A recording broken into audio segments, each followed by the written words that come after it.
I love jazz because you can just put it on in the background and not pay attention to it.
In this video, I want to talk about, well, my jazz records. Basically, all I want to talk about is my jazz records. So let's start with, how to get into jazz, how I got into jazz, what are some albums I recommend you if you want to get into jazz, and then we're going to move on to some, snobby, all analog kind of stuff. To be honest with you guys, I really started listening to jazz because of two things.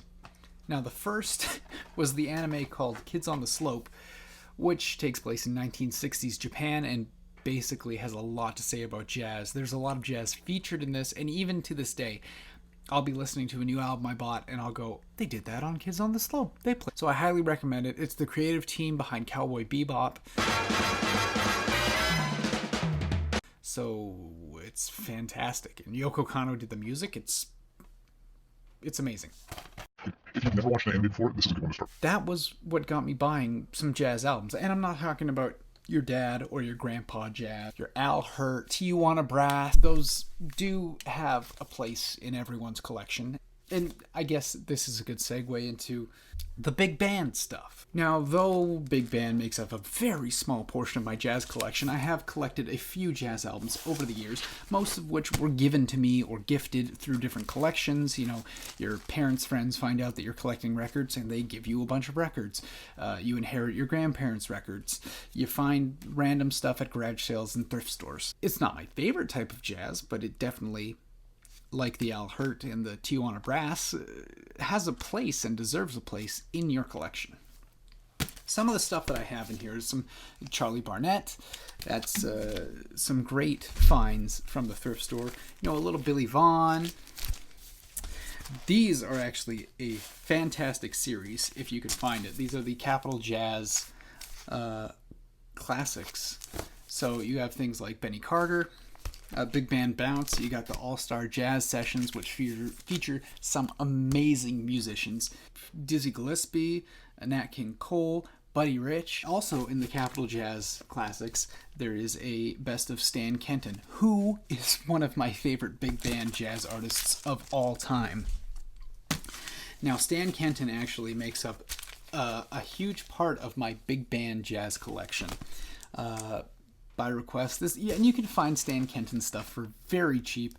I highly recommend checking it out if you can ever go somewhere. I bought this it's near mint. It was $5 at Record Collector's Paradise in Edmonton. This was shrink wrapped. I got it in Winnipeg for $13. So these, and it's gonna be hard to show up on the camera here, but it's very affordable to find some Stan Kenton.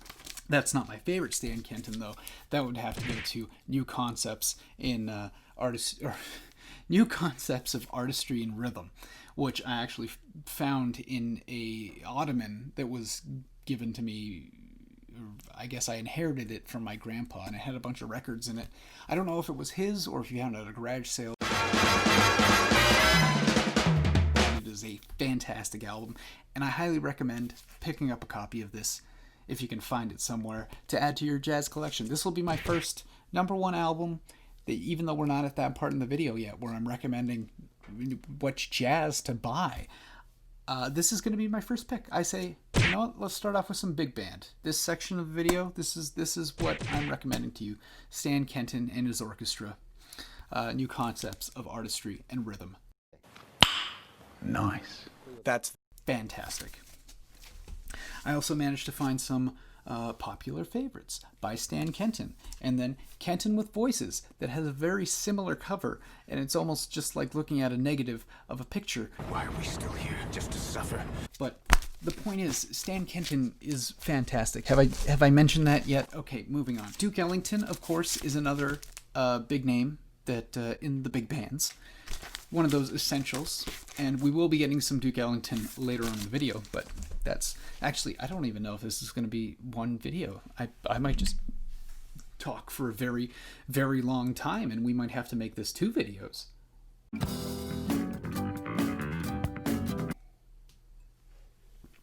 Another great thrift find was Count Basie Big Band at Montreux Jazz Festival, 1977. This is like one of the first big band records probably I had. It's a 3-record set of swinging big bands. So that's big band. No, that really wasn't the way I was trying to segue into this. No, wait, okay. Kids on the Slope was the reason I started buying jazz records.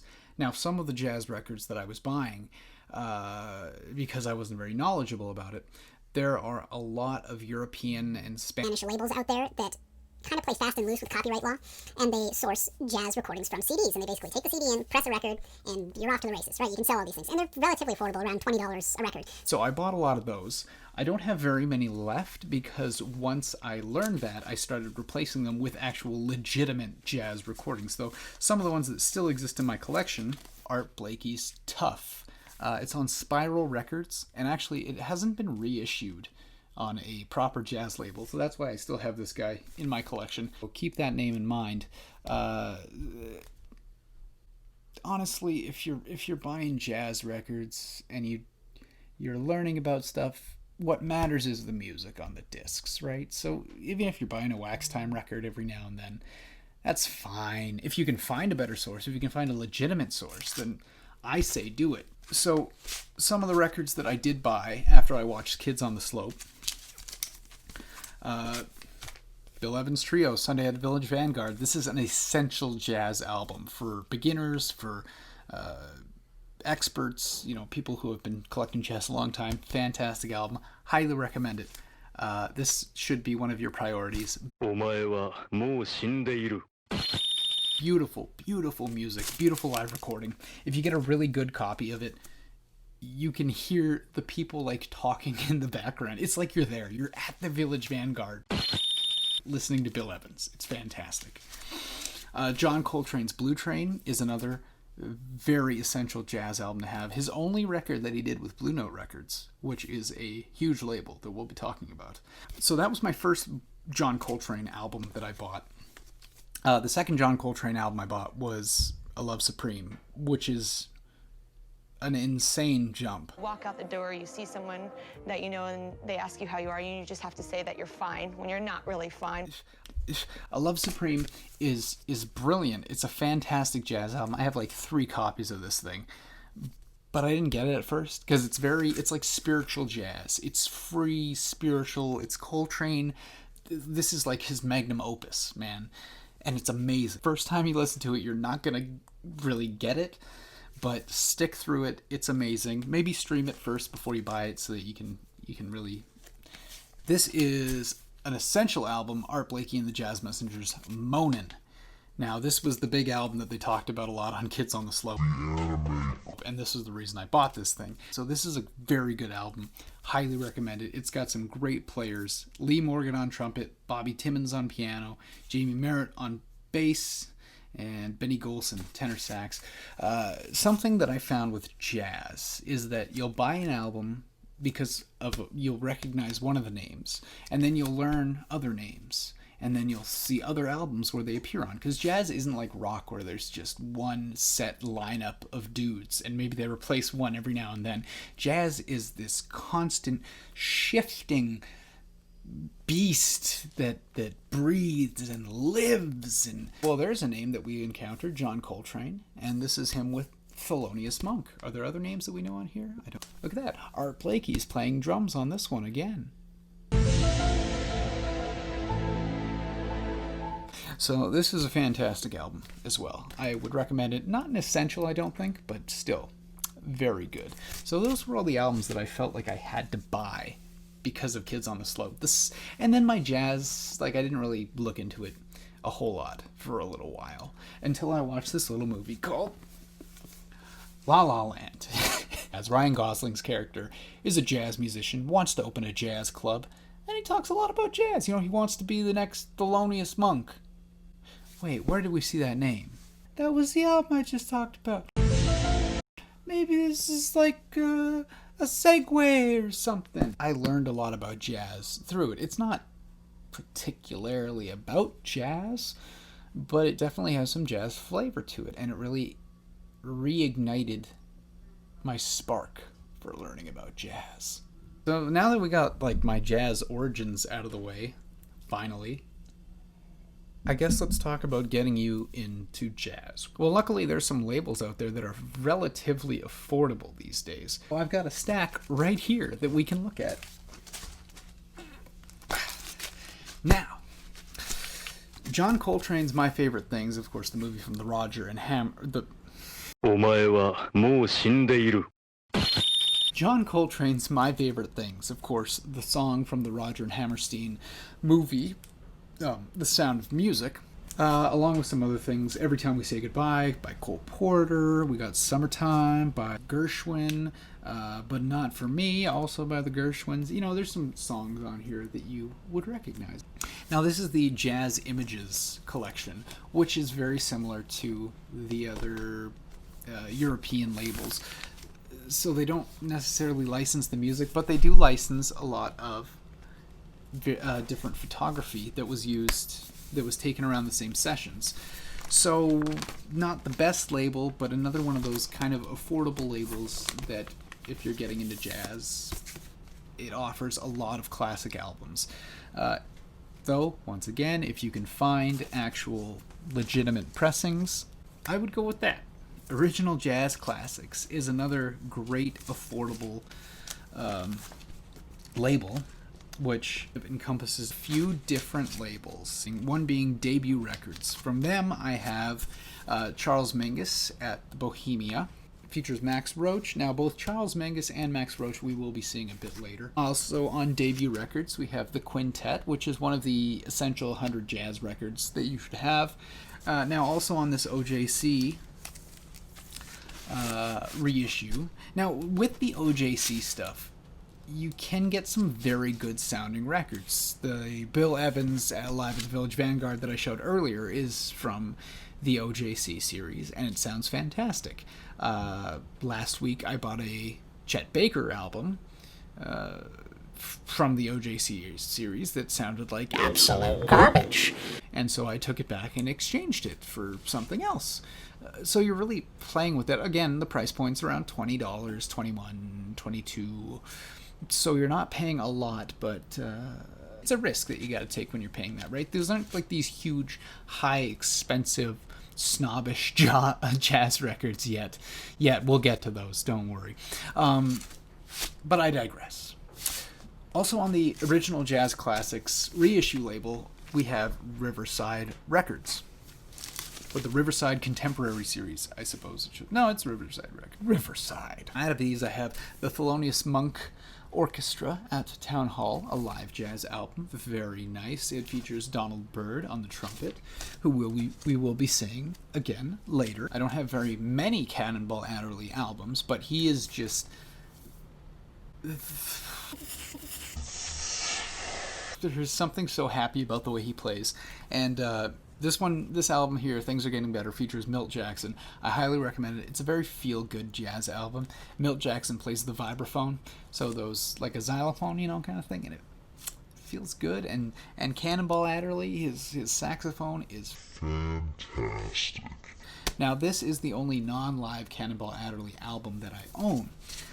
On the Riverside OJC Riverside label. I also have the Quintet in San Francisco, the Cannonball Adderley Quintet in San Francisco, and the Cannonball Adderley Sextet in New York. They sound great. These are some of the reissues that I took, the chance on for the OJC series, and so far I found that the Bill Evans editions also sound really great. These are also part of the series, the same series that the other one that I mentioned earlier was. This is Waltz for Debbie, another great record. And Moonbeams. This one I'm probably the least familiar with out of all my Bill Evans, but still a great sounding record. And also on Riverside, we have Art Blakey and the Jazz Messengers with Caravan, which is a great record. I'll say that about every Art Blakey album, except for maybe one that's just, it's good, but it's just not up to snuff. Not this one. This one's great. It's the OJC reissue series, the original jazz classics, and those are excellent if you want to start a jazz collection, because like I said, they're very affordable. Now, something else that is very affordable, but that has come to an end, so you can still find these in stores, but I don't think they're making any more of them. I think the series has come to the end, is the Blue Note 75th anniversary incentive series. So these are all digitally sourced records. I showed the Art Blakey Moanin' earlier. That's from this series. They're fine. They're around the same price point. They're not as expensive. They're not analog cuts. These are digital cuts, and digital doesn't always mean bad. But I found that with this series, sometimes you get records that aren't pressed as well as others. A lot of surface noise, but some are really good.